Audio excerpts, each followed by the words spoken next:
fellow bridge lovers, and welcome back to the BXP World Tour Get Together series. Today we are here with Pete. Hi. We've got Morgan. Hi. And today we are so lucky to be joined by one of the top players in the leaderboards right now. We've got Bill Neumann. Welcome. Hello, everyone. This is our third episode of the BXP World Tour. Unfortunately, Steve could not make it today, but we have plenty of stories to tell. We've got a special guest who's also here to tell a story and tell us about their journey and some other fun stuff. And then we'll take a look at our leaderboards. We've got our wheel of names that we're going to be giving out BB dollar prizes to. And oh my gosh, it's going to be such a fun episode. All right, let's get started. Firstly, we're currently about a month and a half in. How's it feeling so far? We're only halfway through the regional phase. So let me know your thoughts, guys. Oh, wow. Yeah. I've got some ground to make up, but I've done a pretty good job of it already. Yeah. Been good. It's been going well for me. I had like this little burst and got really, really high on the leaderboard. And that really motivated me. Like, can I get to number one? I was like, oh, I'm going to try so hard. Now that sort of like drifted a bit. I'm like, it is so hard at this stage. I've gotten to a spot where I've gotten rid of all my bad scores. You're right. There's still good Like 68% bad score. Yeah. And now it's like, man, I only scored 70. What am I doing? You fool. Well, the magic is getting all the value you're entitled to for playing these 8-board sets. Yeah. Eventually, and then 12 and 24, which is trying not to go ahead and make unforced errors and working out whether a particular bid or play is something that you're doing just because you're trying to score well on the BXP set, or something you might do in real life. Bad habits come from going ahead and not recognizing when you're doing something that's out of line just because you're trying to get a good score. Right. And eventually it seeps in and becomes a bad habit that you have a hard time getting rid of. Right. So, one discipline you can use is when you're thinking of a bid or a play, recognize, is this something I would do in real life if I was playing in the finals of the Blue Ribbon Pairs against the world's best players? Or is it something I'm going to do right here, right now to try to score well because I think it might work? And either is okay, but recognize your choice. Yeah, recognize the strategy that you're going with. I myself am more of like, I'm going to be crazy because crazy can work. And Is this new? Is this special? I know that this is like just a behavior of mine, but at least I recognize it exists. And I do have like more normal modes, but the normal modes are a little bit less fun sometimes. So I gotta throw a kick in there. Boring. I gotta be honest, I haven't played one of these BXP World Tours in a long time. I've been taking a fairly big break because of some other stuff that I've been working on, but I had a moment where I was so proud of myself. I kept getting like 70s and 60s, and I'm like, this is the pinnacle. This is how it's supposed to feel. So I can sympathize, but I haven't had it in a while. I need to get my buzz back on for the BXP World Tour. We need to talk about Bill a little bit, but he is very high ranked currently on the BXP World Tour. And he has been telling us just in this call about this really interesting concept that I have never even considered, and it just clicked with me so quickly. So Bill, can you please tell us about this red-green concept that you've been telling us about? Sure. So many of you may be familiar with Adam Parrish's Leveling Up, both podcasts and articles in the Bridge ACBL Bulletin. He was trying to figure out what are the things that the world's best players are doing that the rest of us have not yet mastered. And so that inspired me to go ahead and try to look for those things. I'm an IT person, architect, systems engineer, and so I'm a problem solver. What I learned was that we are all of two minds. We have our conscious mind and our subconscious mind. The subconscious mind does a tremendous amount of work in our daily lives and also in playing bridge. In your daily life, think about driving your car. You don't think about how far to turn the steering wheel, how hard to press the accelerator, the brake. You let your subconscious mind sort it out. When you're learning bridge, it's tedious to go ahead and count how many high card points do I have and do I have an opening bid. But after a while, your subconscious figures it out when it's nearly automatic. When you're playing bridge as a timed event, those two minds need to collaborate. And so sometimes you make mistakes not because you don't know the technique, but you didn't realize you needed to use it. Sometimes your subconscious will get you to do something and you've made the same doggone mistake the third time in a row. All right. And until you recognize what's actually going on cognitively, it's very hard to go ahead and fix that. Bad habits die hard, that old saying. And so I've got a whole series of Substack articles that talk about this concept called red-green. Green is a hand where there's nothing special to do. A couple of flavors of yellow that you know there's going to be something to do, but you don't know what it is yet. Mm-hmm. And red are that I know what needs to be done. It's either a single thing that needs to be executed with precision, or there's several different things that I have to pick. Yeah. All right. And the idea is to go ahead and try to capture more of those. But some are really subtle. Sometimes it's very easy to not even realize there's something to go do. Therein lies red-green. Wow, that is awesome. We will be providing a link to those Substack articles in the description. And if you want to look more into it, I could certainly be trying to get more into that red phase of like, I know there's something that needs to be done. I know the strategy. I just need to know to apply it. I think it's time for us to get into some stories. Bill, you're our guest. Guests go first. Would you like to share with us a hand from the BXP World Tour with us? Yeah. Share this little hand. This is one of the ones from a very nice set I had on the BXP keyboard sets. And so opened a no trump, a robot stamen. I did my 2 hearts. Yep. And went to 3 no trump. The opening lead was the 9 of hearts. And it's kind of obvious to play the 10. And it went jack. Your play. Why don't we go around the 3 of you? What would you play at trick 1? And why? If it makes a difference. 9, 10, or if it makes a 9, difference, 10 doesn't make a jack. difference to you. Oh, I would probably play the ace. This is for hearts, right? Yep. You're in 3 no trump. Yeah, it went 9, 10, jack, ace, or the king could be a fun little. I don't. King, and then what should we work on? We have 5 hearts, probably. Could be 4. It's probably 5. Probably 5. Could be 4 though. We've got 3 spades, but maybe 4. And then 1 club. Mm-hmm. Yeah, and they didn't lead clubs initially, which is nice. We don't have the immediate pressure on. That's true. Pete, do you have a view? Yeah, I probably would have won the ace already. In these spots, it's who am I trying to hide information from, or what holding do I want to try and create for them? There's lots of spots where when I've got 3 touching honors, I play the middle one to try and obscure, hey, what could West have led from? Because they know, like, when you got 3 touching honors, someone can work out that partner can't have 2 connected cards. So there's lots of spots where I would win the king here. But You might. Yeah, I think you've got it right, Pete, that if you think further down the hand, your next play is probably going to be a spade finesse. Yeah. So if that loses, you prefer to have hearts returned because they're not going to return a spade or a diamond in all likelihood if RHO wins the spade queen, and you prefer that they not return a club. And so the question then becomes, of the ace, the king, and the queen, which one gives you the best shot of having your RHO return hearts? Well, if you play the ace, the RHO isn't going to think that their partner led the 9 from king, queen, 9, anything. If you play the queen, they're not going to think that their partner underled ace, king, 9, led the 9 from ace, king. But if you play the king, they might think that their partner led the 9 from ace, queen, 9 and return a heart. So I actually checked the scores on this. And if you played the king, which I happen to do, they did return a heart. If you played the ace with the queen, others tried that.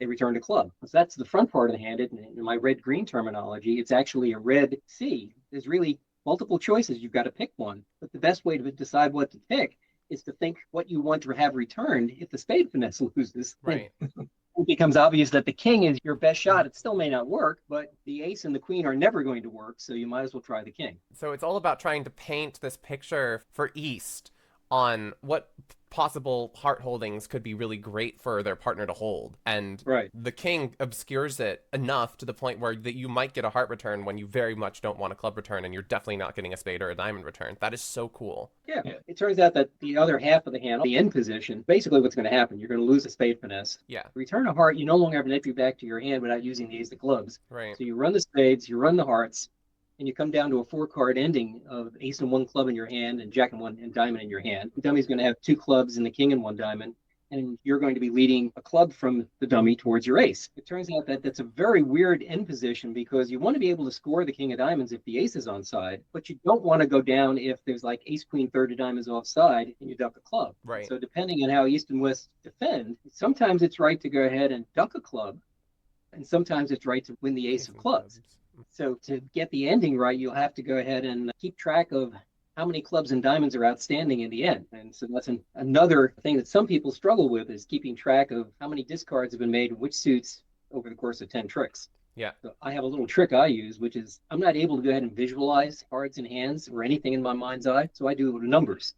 So I will go ahead and keep track of the number of cards discarded or played in a suit, starting out with, if I played no rounds of diamonds and no rounds of clubs, but the opponents discarded 3 diamonds and 2 clubs, that's 32. Yeah. If I'm only keeping track of diamonds and clubs. So that works out pretty well. Mm. But this is a hand where most people might not even think 2 seconds, even a fraction of a second, about which heart to play because it doesn't make any difference. But yeah, it actually can. It can. Wow.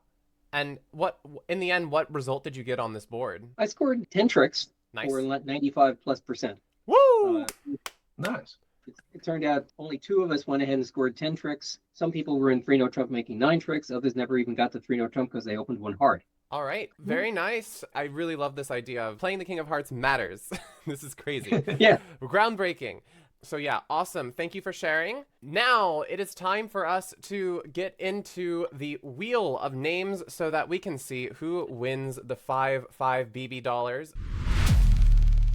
We had so many people come in and comment on our last video. We are going to be determining who wins the BB dollars, which countries we are going to be looking at, because the last time we asked you what countries you want us to be looking at deeper in the leaderboards. And if you want to be in the next wheel, this is going to be a little bit controversial. We want you to be commenting in the comment section down below or on the BBO forum, your BBO name, absolutely required for us to actually get you these BB dollars. And we want to know, who do you think out of Steve, me, Morgan, and Pete are going to be first, second, third, and fourth? Let us know your rankings for the regional event. Who do you think is going to come out on top? Me, Pete, Morgan, or Steve? All right, let's get into seeing who wins the BB dollars this time round. First person. We've got Lochri from Germany. Congratulations. You get 5 BB dollars, and we will be looking at Germany's leaderboard at the end of this one. Next, we've got... Oh, Xiang's been in there for a while looking for his 5 BB dollars. He wants to see the USA. Congratulations. Next, we have... Oh, I tried to practice pronouncing this one. Haitalahti? Haitalahti from Finland. Congratulations, my friend. You get 5 BB dollars. Use them wisely. All right, next, number 4. Who do we have? We've got VJ, who commented on the BBO forum. He wanted to see Poland, Romania, Turkey, and Iceland. All right, great. Maybe we spin the wheel of those. Yeah, we're gonna get an additional wheel for which one VJ gets to see. Congratulations on your BB dollars. And finally, who's gonna be the last one to get it? Let's see. I love pizza. I love pizza too. Oh, that's awesome. And they want to see Singapore. Woo! All right. So, congratulations everybody on your 5 BB dollars. Go get an 80% or something. Win it. Woo! And now it is time for us to get into my and Pete's stories. I'm gonna go first this time. I have been waiting to share this one, guys. Oh my god, I did something good. Finally. Not crazy, just good. All right. Sure. Awesome. Sure. Okay. I see how it is. We'll believe it when we see it. This is your hand. Of course, you've got a void and a good hand because, you know, this is just prime Kai going crazy time, but you'll be surprised. You'll be surprised. I did some possibly reasonable stuff. It went pass from north, and then we got a 1 heart opening from east. And now it's your bid. Anybody have any thoughts here? I would probably double, but 2 clubs is. Yeah. I was just seeing like who here would do a power double or would be doing a 2 clubs. I was on the edge. It's close. It's close. I'd probably double, but yeah. All right, you did a Kai action. Congratulations. I doubled as well. And then the auction continued. And now the opponents passed. And we got a 1 spade call from partner. And then it went pass to us. We just bid 2 clubs to show our strong hand. Although here, I did consider bidding 2 spades. Just because showing support. But or 3 spades. But I'm like... 3 spades would be better, but you don't even... I mean, your partner could just have like 3 spades, right? I was like, yeah, I was tempted to show my fit. But it might not even be a fit. And it doesn't necessarily get across the power of your hand. So... I thought I would just be reasonable and I would just bid 2 clubs and not get things all complicated up in here. And your partner may have 6 hearts over there. Yeah, that certainly is possible. for sure. And they just couldn't. That's They what just happened to couldn't Peter pass. myself. Yeah, right. It goes pass, and now your partner bids 2 hearts, which is just showing a good hand. And I was just like, oh, partner's got a good passed hand. This could be good, team. And now I decide to show my fit because or secondary support or whatever. I don't even know if we have a fit yet still. I thought that was the best way to describe my hand, saying, partner, I didn't show you support before. And I think this has like a high likelihood of just showing 3 spades. So I did it. And then it went 4 spades from partner, and I'm like, oh boy. So I thought here for a moment, as I always do we have slam here? And what did Kai decide? Yes. No, you're wrong. Kai decided to pass. Darn. Gosh darn it. If it was a borderline power double already, I've already shown a really good hand. I've shown support. I've shown my clubs. I just decided to be like, you know what? This is one of those rare times where Kai has actually decided that he has shown his hand. And we're going to pass. And we end up in 4 spades, and I'm about to be very glad that I did because things get a little bit crazy. We get a jack of spades lead. Just a little reminder, the hands have swapped around at this point. The top hand is my hand, the bottom hand is my partner's hand. And of course, East is the one who bid hearts, not West. And the jack of spades has been led. This could be from a lot of things. It could be from King Jack 10, it could be just from Jack 10 9, it could be a singleton. It has many possibilities. I knew that very likely the club finesse was going to be onside and the clubs can run, so I can throw away my hearts that way. But there could be some potential issues that start coming up. I decided that I'm just going to take my free finesse. I'm going to play spade, it goes king, and it goes low. And then we get a small heart returned. And here comes the point of Kai's genius. It goes low 10. And now I think we need to think a little bit. So what would we do at this point? So it feels like all the remaining points are in the East hand at this stage, right? Yes. Slightly worried about spades being 4-1. Yes. Mm-hmm. So like, let's say that we trumpet and you cash the ace of spades. Yeah. And you just find out spades are 4-1. It's very awkward. Mm-hmm. It's now like you go ace king of diamonds, rough a diamond, but you can't ever draw the final up to enjoy the clubs. I feel like if we rough that last one with the ace of spades, we could play the spade back. Does that any better? Interesting. You're still gonna lose to the 10, right? Yeah, we don't really have but this. like let's so here if you rough with the ace Mm-hmm. and plan on playing a spade to the 8 because there's 10-9 left. Right? Oh yeah. Yeah. Yeah. So your 8-7 would be good enough to draw the trumps at that stage. Uh-huh. But then there is another problem here that if it goes 8, they win. Now they just play another heart through. Yeah. So yeah. That doesn't. Yeah. And of course, right, if it doesn't split 4-1, then you just make with an over trick and you're very happy. I honestly You discard. Yeah. Diamond. I was like, I think it's 4-1. I'm going to go on this thought that it's a 4-1. I thought through all of that and I was like, wait, if I just discard, my hearts are not a problem anymore. Mm-hmm. Because if they just return the ace, which they did, now I can rough, and now my king of hearts is a stopper. And I go ace of spades, I go diamond,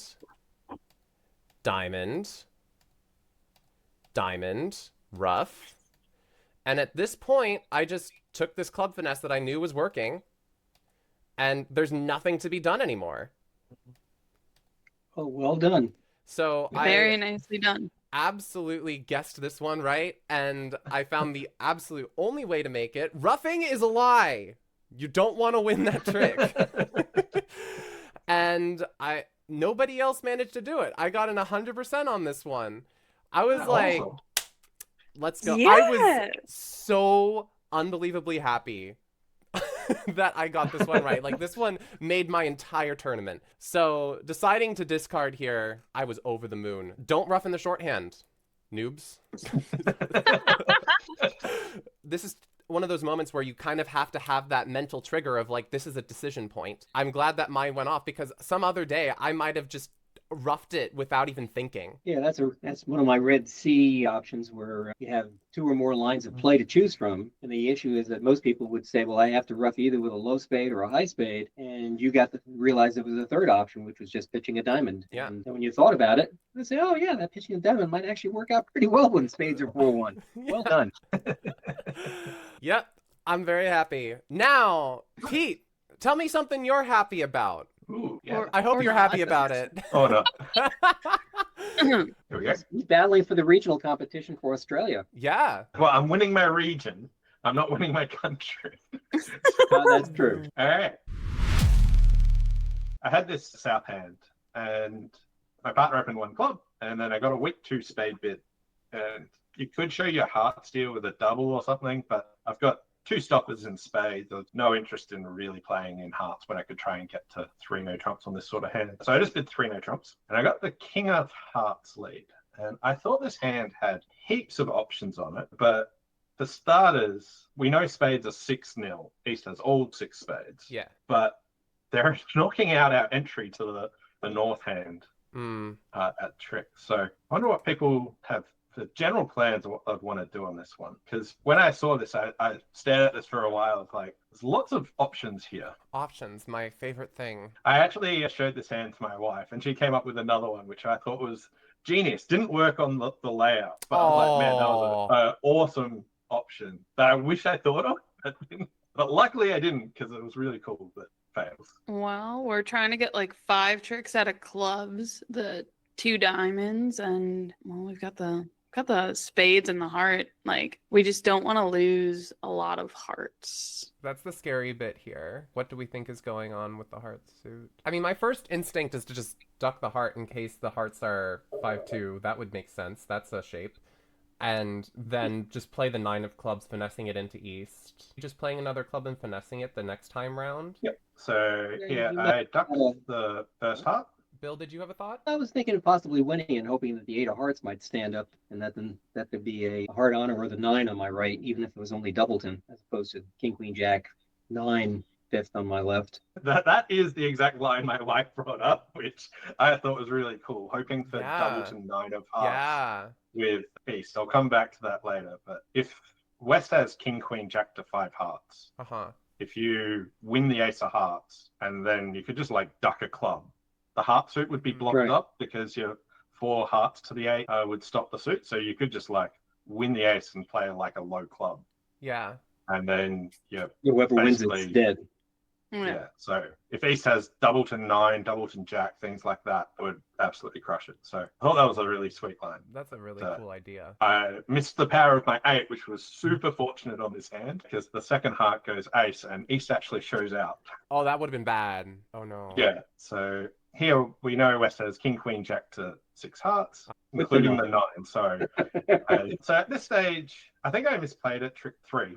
I actually led the jack of spades. I reckon it's better to lead a low spade here. East has king, 10, 8, and your spade pits are really valuable. But East might not know that you've got the 6. The robots will probably be up to the task.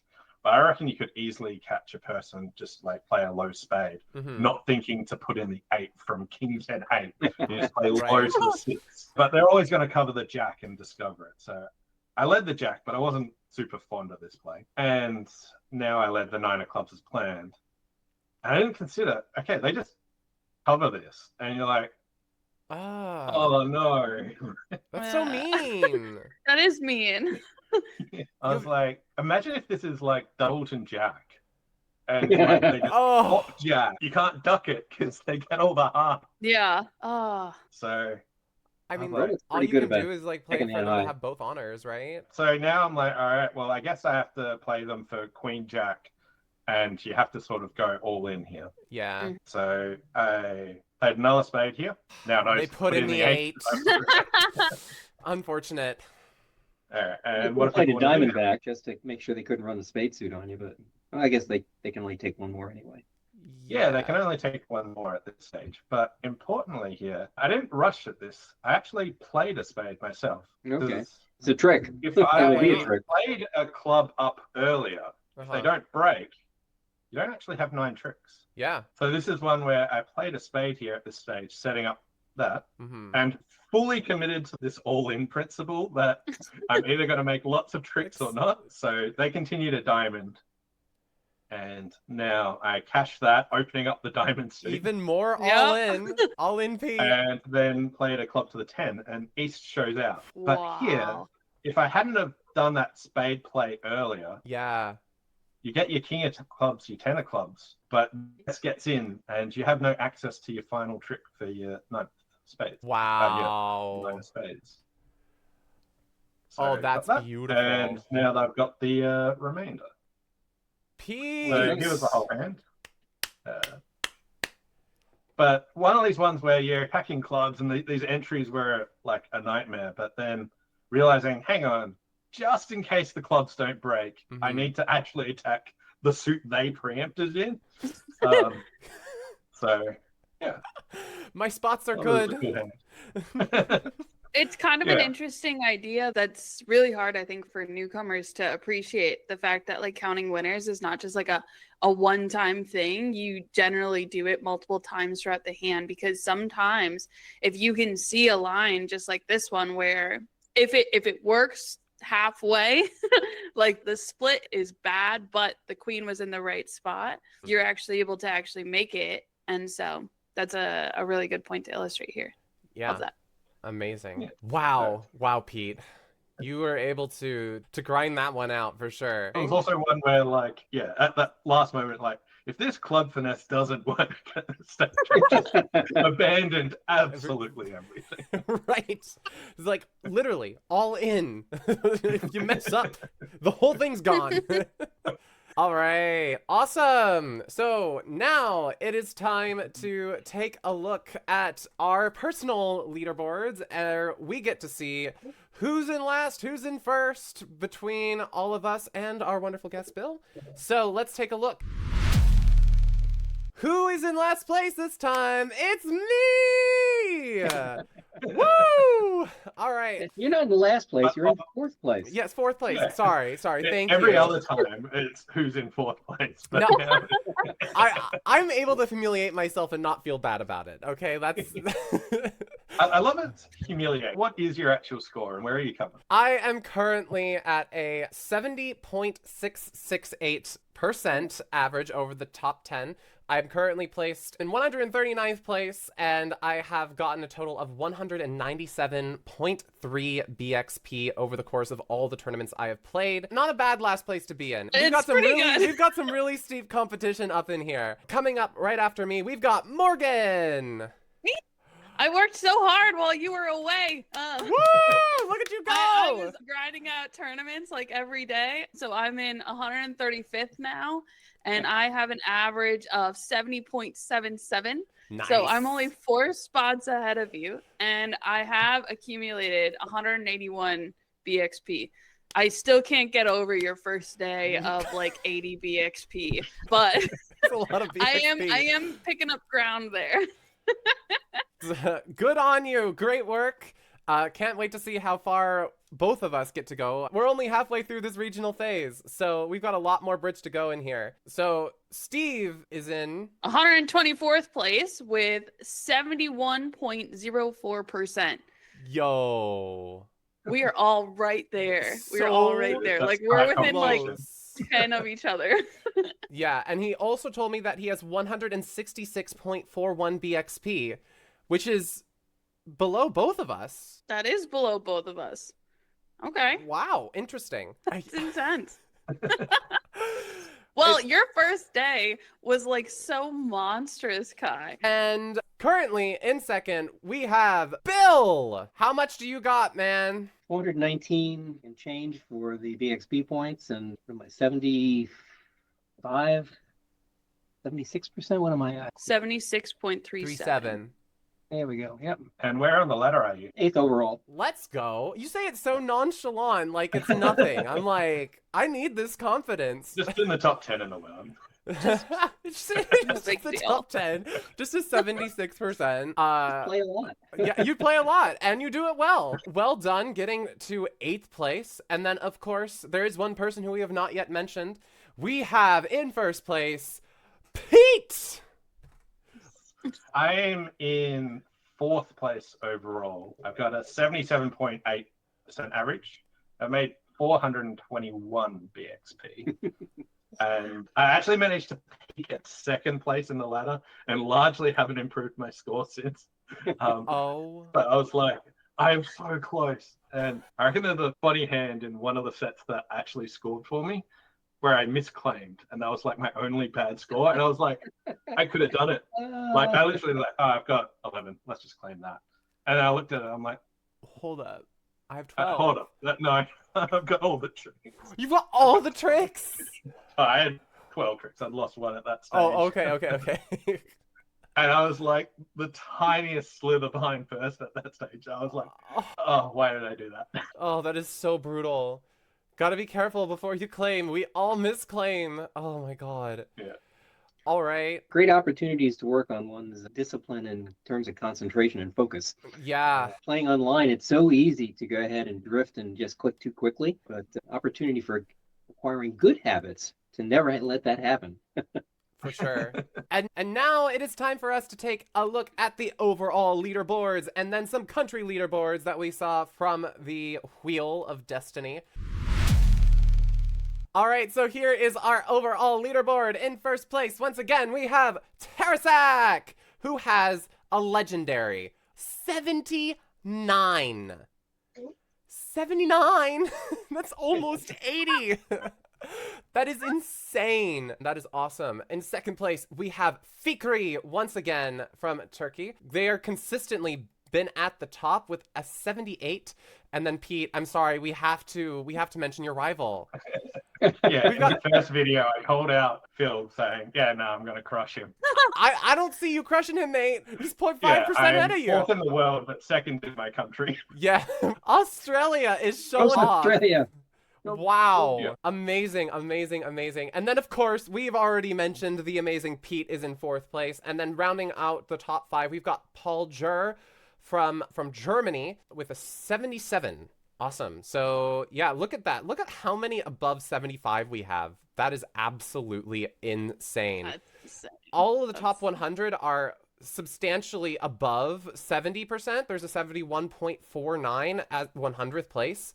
That is crazy. And now, of course, it is time for us to look at those country leaderboards. The first person wanted us to see Germany. So let's take a look at Germany. All right. Of course, we just mentioned the top person in Germany. We got Paul Jur. They are at a 77.75, which is huge. And look at all of these other 70s from Germany. Germany is raising the roof right now. Good job, guys. Oh, number 7 is the 5 is Wilder really Bridger. close. Oh, the Wilder Bridger. Shout out to another content creator. Yeah, so we've got Fabi, we've got Joffrey, we've got MGSH, we've got Lore Seeker, we've got GM, we got Bigers. So amazing stuff from Germany here to have so many 70s and so many above 60. We have so many people competing from Germany. Amazing work, guys.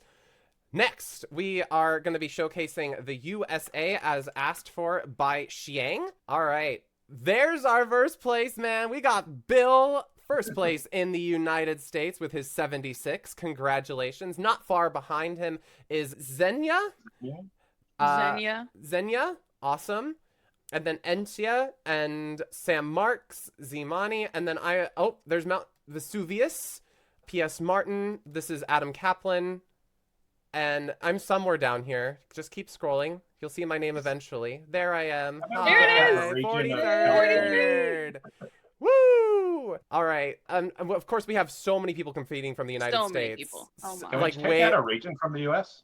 You want to check out a region from the U.S.? Sure. Let's go to the region leaderboards. Let's do New York. United States. New York. First place Woo! in New York is P.S. Martin, and then we've got Adam Kaplan, the legend himself. And yeah, I mean, look at how many people from New York have above a 70. Like, USA That's pretty intense. has so many competitors, and so many of them have such great scores. So USA, let's go. You should have made New York and California countries. Right, I know. They could have been their own countries with how many people are participating. So yeah, great representation from the United States. Amazing to see. Next, we have Finland. First place is a 72. We've got Miliko. Biggest score is an 86. Whew. Wow. That's a huge score. That's an insane score. Whew. And we have only 21 people participating from Finland, but those who are competing heavily are doing quite well. Good stuff to see. There's many qualifiers from Finland. The top 10 qualify in Finland. Great. And now we had multiple requests from our next person. They asked for Poland, Romania, Turkey, and Iceland.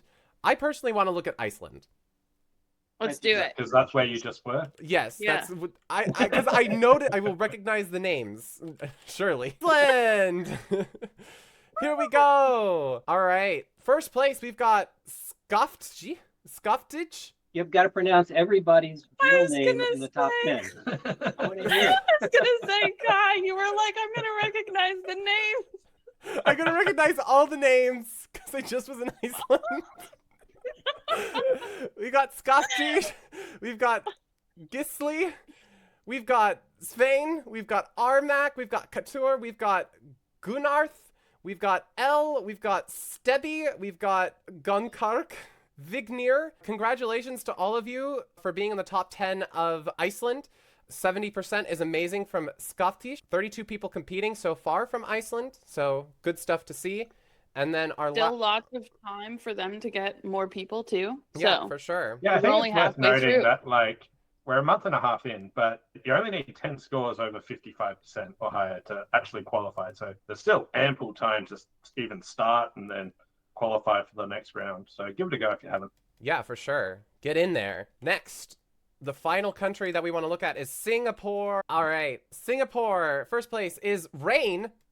The Rain. Oh my gosh, congratulations. You're at a 69.65. So just barely out of that 70s club. We've also got Nerd Nation, Pinchio, Simple Boy, I Love Pizza. pizza. AKA real name, Pizza Lover. For sure. Markster, Game, Kaisa. Those are all of the qualifiers for Singapore so far. I hope that everybody has been enjoying the BXP World Tour. Look at all of these countries represented, all of these amazing, beautiful people who are doing well. And we've been having a lot of fun making this video. I hope that you have enjoyed it. Don't forget to go check out all of our YouTube and Instagram and TikTok and the Substack, of course. Definitely check out Bill's Substack articles. I'm going to go check those out as soon as I'm done with this because I need to read up on getting my subconscious a little bit more in tune. Don't forget to like this video and subscribe to the Bridge Base Online YouTube channel so you can be notified whenever we post another BXP World Tour video or seeing another video like the one that Steve and Pete just did where they tried to get as much of BXP they could get out of 20 BB dollars. Don't forget, if you want to have a chance at winning 5 BB dollars, comment down below your BBO name and who you think out of me, Pete, Morgan, and Steve, how we're gonna rank by the end of the regional stage. I've got some ground to make up. But plenty of time. But plenty of time. We've still got a whole month and a half to go, guys. This is crazy. And Good luck, everybody. good luck, everyone. Thank you so much. Keep on bridging, everybody.